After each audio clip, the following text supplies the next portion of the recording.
ఇవాళ ఈ press meet ద్వారా మీరు ప్రజలకి ఏం చెప్పాలనుకుంటున్నారు జగన్మోహన్ రెడ్డి గారు? అంటే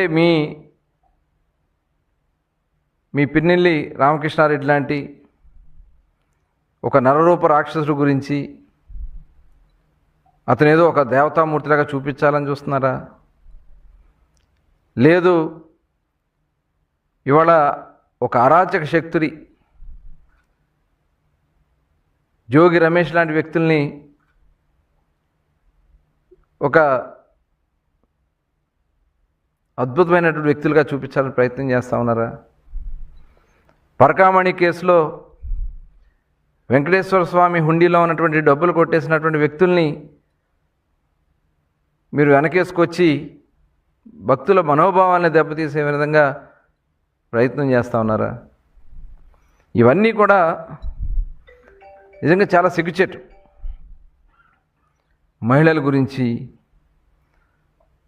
మహిళల మీద దాడులు చేసినటువంటి వ్యక్తుల గురించి, లేదు గంజాయి దొరికితే గంజాయితో పట్టబడ్డ మీ వైసీపీ నాయకుల్ని, యువకుల్ని ఇబ్బంది పెడుతున్నారని మాట్లాడతాం. ఈ సమాజాన్ని సర్వనాశనం చేస్తున్నటువంటి వ్యక్తులు వీళ్ళంతా.